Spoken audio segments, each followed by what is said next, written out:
Welcome to Flourish. I'm Diane, and you're in the right place if you're ready to create an inspired life.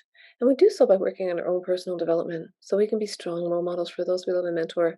Today is the final chapter in week 1 of Psych 100 from Queen's University, chapter 7, conducting psychological research in the real world.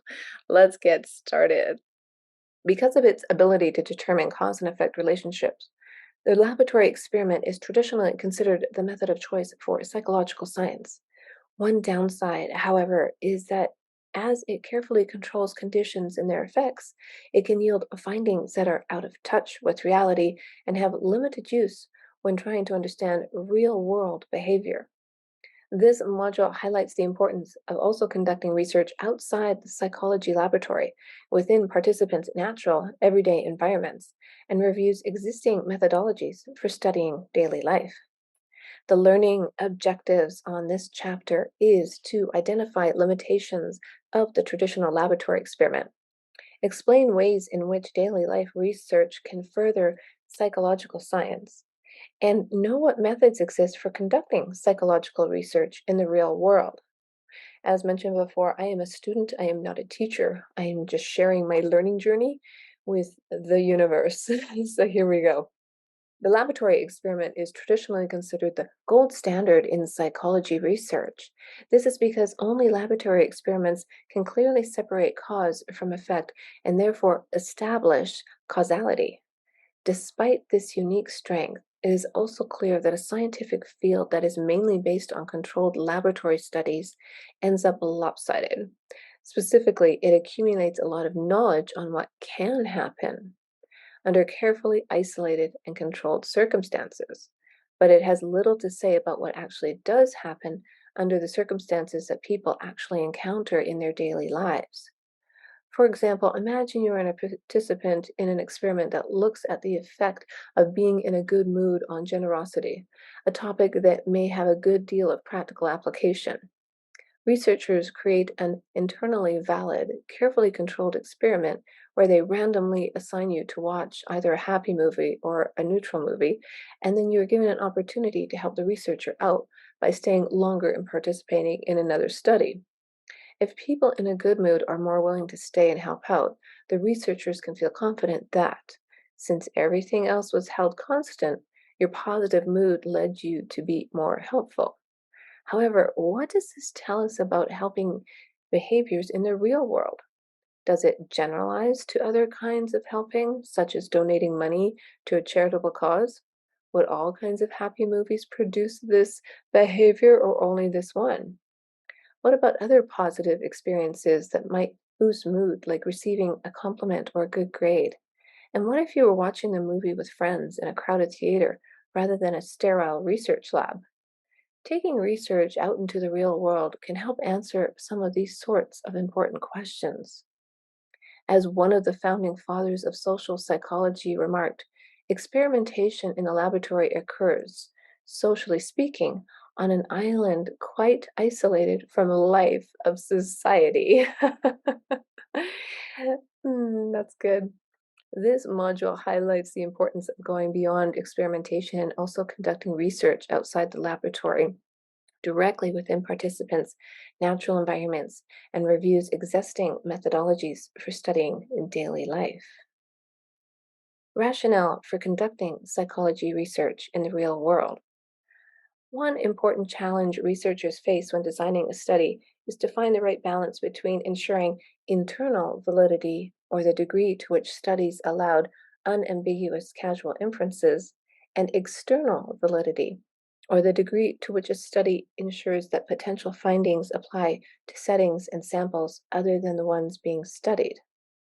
Unfortunately, these two kinds of validity tend to be difficult to achieve at the same time in one study. This is because creating a controlled setting in which potentially influential factors, other than the experimentally manipulated variable, are controlled is bound to create an environment that is quite different from what people naturally encounter.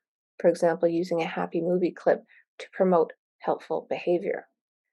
However, it is the degree to which an experimental situation is comparable to the corresponding real world situation of interest that determines how generalizable potential findings will be. In other words, if an experiment is very far off from what a person might normally experience in everyday life, you might reasonably question just how useful its findings are. Because of the incompatibility of the two types of validity, one is often, by design, prioritized over the other. Due to the importance of identifying true causal relationships, psychology has traditionally emphasized internal over external validity. However, in order to make claims about human behavior that apply across populations and environments, researchers complement traditional laboratory research, where participants are brought into the lab, with field research, where, in essence, the psychological laboratory is brought to participants. Field studies allow for the more important test of how psychological variables and processes of interest behave under real world circumstances, i.e., what actually does happen rather than what can happen. They can also facilitate downstream operationalizations of constructs that measure life outcomes of interest directly rather than indirectly. Take, for example, the fascinating field of psychoneuroimmunology, where the goal is to understand the interplay of psychological factors, such as personality traits or one's stresses levels, and the immune system. Highly sophisticated and carefully controlled experiments offer ways to isolate the variety of neural, hormonal, and cellular mechanisms that link psychological variables such as chronic stress to biological outcomes such as immunosuppression, a state of impaired immune functioning. Although these studies demonstrate impressively how psychological factors can affect health relevant biological processes, they, because of their research design, remain mute about the degree to which these factors actually do undermine people's everyday health in real life. It is certainly important to show that laboratory stress can alter the number of natural killer cells in the blood. But it is equally important to test to what extent the levels of stress that people experience on a day-to-day basis result in them catching a cold more often or taking longer to recover from one. The goal for researchers, therefore, must be to complement traditional laboratory experiments with less controlled studies under real-world circumstances. The term ecological validity is used to refer to the degree to which an effect has been obtained under conditions that are typical for what happens in everyday life. In this example, then, people might keep a careful daily log of how much stress they are under, as well as noting physical symptoms such as headaches or nausea.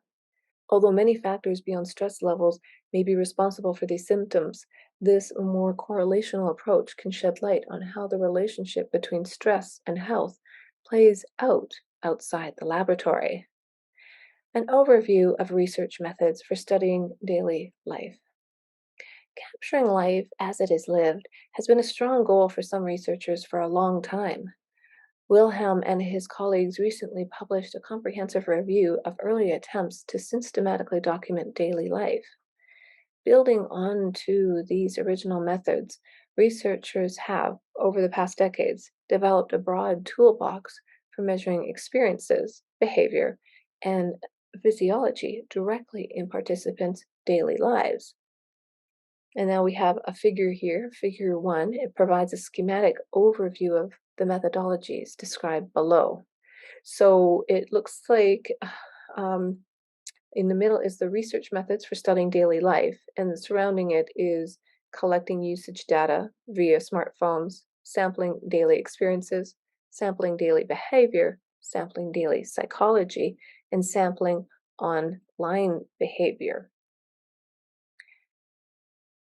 And I'm just saying that because you might be listening to this on the podcast. So, first, studying daily experiences. Starting in the mid 1970s, motivated by growing skepticism towards highly controlled laboratory studies, a few groups of researchers developed a set of new methods that are now commonly known as experience sampling method, ecological momentary assessment, or the diary method. Although variations within this set of methods exist, the basic idea behind all of them is to collect in the moment or close to the moment self reported data directly from people as they go about their daily lives. This is typically accomplished by asking participants repeatedly, for example, 5 times per day, over a period of time, let's say a week, to report on their current thoughts and feelings. The momentary questions often ask about their location. Where are you now? Social environment. Who are you with? Activity. What are you doing? And experiences. How are you feeling? That way, researchers get a snapshot of what was going on in the participants' lives at the time at which they were asked to report. Technology has made this sort of research possible, and recent technological advances have altered the different tools researchers are able to easily use. Initially, participants wore electronic wristwatches that beeped at pre-programmed but seemingly random times at which they completed one of a stack of provided paper questionnaires. With the mobile computing revolution, both the prompting and the questionnaire completion were gradually replaced by handheld devices such as smartphones. Being able to collect the momentary questionnaires digitally and time-stamped, having a record of exactly when participants responded, had a major methodological and practical advantages and contributed to experience sampling going mainstream. Over time, experience sampling and related momentary self report methods have become very popular, and by now they are effectively the gold standard for studying daily life. They have helped make progress in almost all areas of psychology. These methods ensure receiving many measurements from participants and has further inspired the development of novel statistical methods.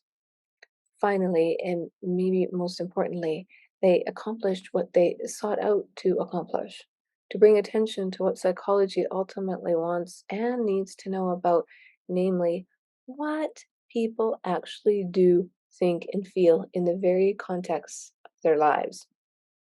In short, these approaches have allowed researchers to do research that is more externally valid or more generalizable to real life than the traditional laboratory experiment.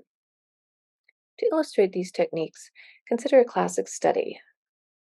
Stone, Reed, and Neal in 1987 tracked positive and negative experiences surrounding a respiratory infection using daily experience sampling.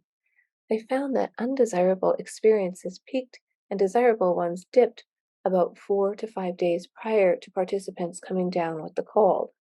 More recently, Killingsworth and Gilbert in 2010 collected momentary self reports from more than 2,000 participants via a smartphone app. They found that participants were less happy when their minds was idling, mind-wandering state, such as surfing the internet or multitasking at work, than when it was engaged, task-focused, such as working diligently on a paper. These are just two examples that illustrate how experience sampling studies have yielded findings that could not be obtained with traditional laboratory methods. Recently, the day reconstruction method, the DRM, has been developed to obtain information about a person's daily experiences without going through the burden of collecting momentary experience sampling data. In the DRM, participants report their experiences of a given day retrospectively after engaging in a systematic experiential reconstruction of the day on the following day. As a participant in this type of study, you might look back on yesterday, divided up into a series of episodes such as made breakfast, drove to work, had a meeting. You might then report who you were with in each episode and how you felt in each. This approach has shed light on what situations lead to moments of positive and negative mood throughout the course of a normal day. Studying daily behavior. Experience sampling is often used to study everyday behavior, i.e., daily social interactions and activities. In the laboratory, behavior is best studied using direct behavioral observation, for example, video recordings. In the real world, this is, of course, much more difficult. As Funder put it, it seems it would require a detective report that would specifically, in exact detail, everything a participant said and did and with whom, in all of the contexts of the participant's life. As difficult as this may seem, Mel and colleague have developed a naturalistic observation methodology that is similar in spirit. Rather than following participants, like a detective, with a video camera, they equip participants with a portable audio recorder that is programmed to periodically record brief snippets of ambient sounds, for example, every 30 seconds, every 12 minutes. Participants carry the recorder, originally a micro cassette recorder, now it's on their smartphone, on them as they go about their days and return it at the end of the study. The recorder provides researchers with a series of sound bites that, together, amount to an acoustic diary of participants' days as they naturally unfold, and that constitute a representative sample of their daily activities and social encounters. Because it is somewhat similar to having the researcher's ear at the participant's lapel, they call this method the electronically activated recorder, or EAR, which spells ear. The ambient sound recordings can be coded for many things, including participants' location, for example, at school, activities, watching TV, interactions in a group on the phone, and emotional expressions, laughing, sighing. As unnatural or intrusive as it might seem, participants report that they quickly grow accustomed to the ear, EAR, and say they soon find themselves behaving as they normally would. In a cross cultural study, Ramirez Espazar and her colleagues used the EAR method to study sociability in the United States and Mexico. Interestingly, they found that although American participants rated themselves significantly higher than Mexicans on the question, I see myself as a person who is talkative, they actually spent almost 10% less time talking than Mexicans did. In a similar way, Mel and his colleagues used the EAR method to debunk the long-standing myth that women are considerably more talkative than men. Using data from 6 different studies, they showed that both sexes use on average about 16,000 words per day. The estimated sex difference of 546 words was trivial compared to the immense range of more than 46,000 words between the least and most talkative individual. Yeah, so the least was 695 versus the highest was 47,016 words. Together, these studies demonstrate how naturalistic observation can be used to study objective aspects of daily behavior and how it can yield findings quite different from what other methods yield. A series of other methods and creative ways of assessing behavior directly and unobtrusively in the real world are described in a seminal book on real world subtle measures. For example, researchers have used time-lapse photography to study the flow of people and the use of space in urban public places. More recently, they have observed people's personal, example dorm rooms, and professional, example offices, spaces to understand how personality is expressed and detected in everyday environments.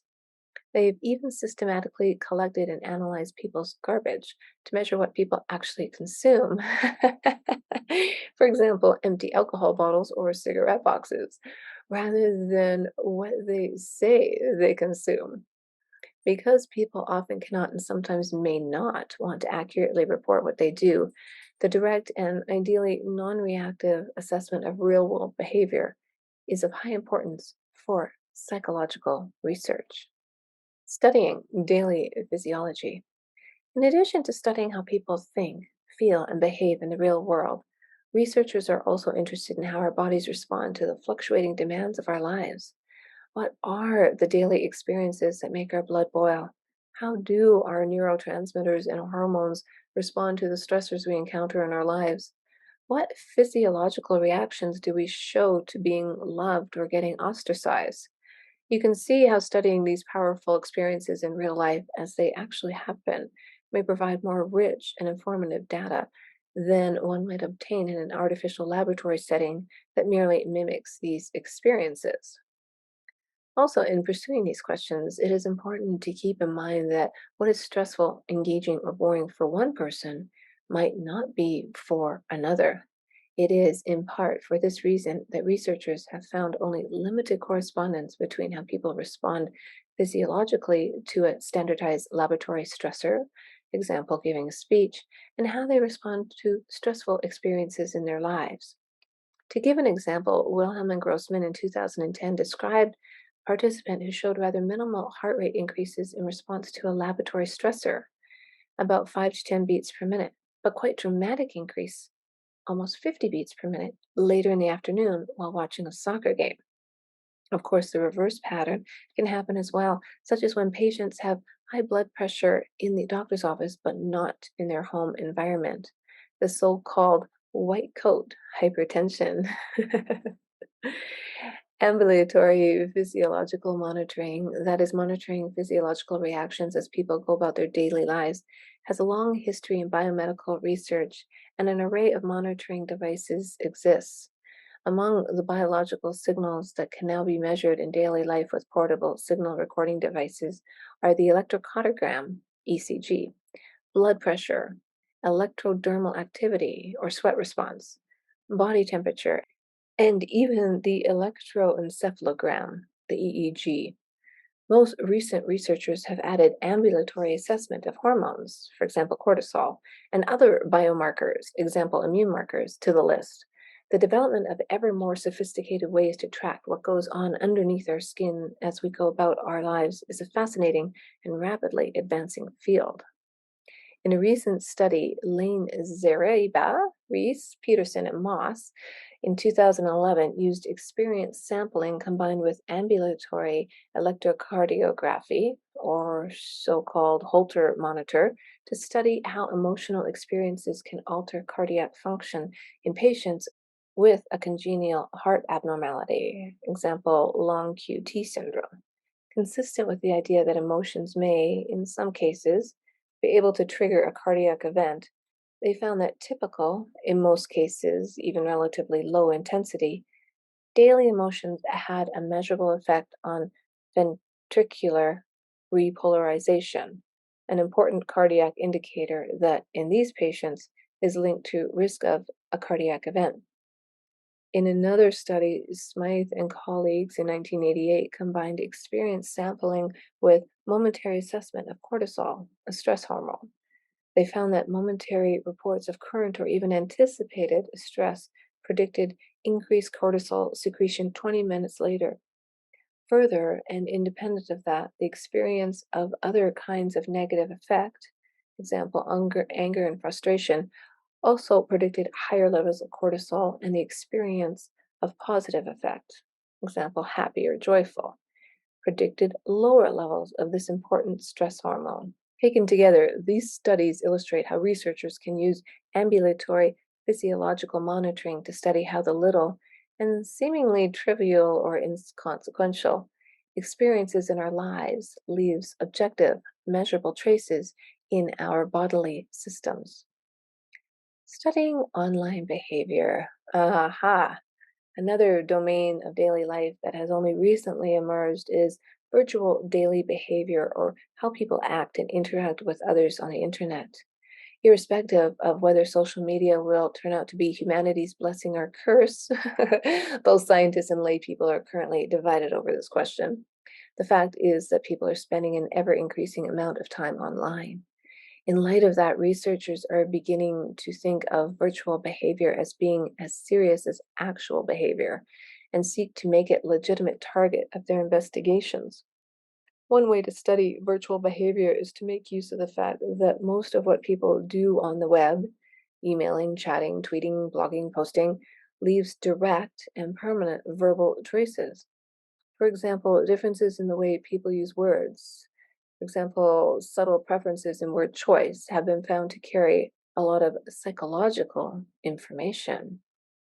Therefore, a good way to study virtual social behavior is to study virtual language behavior.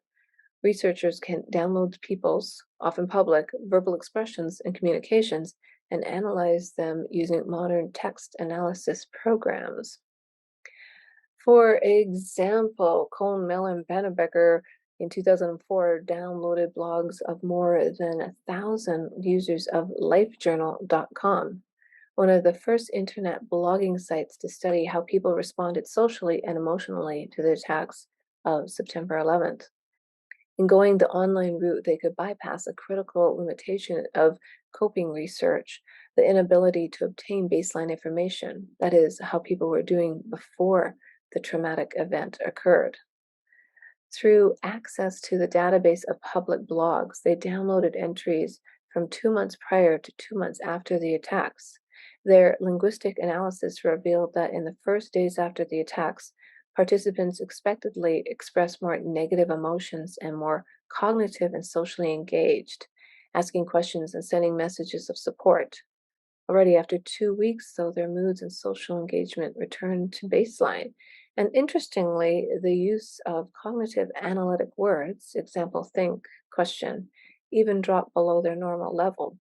Over the next 6 weeks, their mood hovered around the pre 9/11 baseline, but both their social engagement and cognitive analytic processing stayed remarkably low. This suggests a social and cognitive weariness in the aftermath of the attacks. In using virtual verbal behavior as a marker of psychological functioning, this study was able to draw a fine timeline on how humans cope with disasters. Reflecting their rapidly growing real world importance, researchers are now beginning to investigate behavior on social networking sites such as Facebook. Most research looks at psychological correlates of online behaviors such as personality traits and the quality of one's social life. But importantly, there are also first attempts to export traditional experimental research design into an online setting. In a pioneering study of online social influence, Bond and colleagues in 2012 experimentally tested the effects that peer feedback has on voting behavior. Remarkably, their sample consisted of 16 million Facebook users. Wow! They found that online political mobilization messages, example, I voted, accompanied by selected pictures of their Facebook friends, influenced real world voting behavior.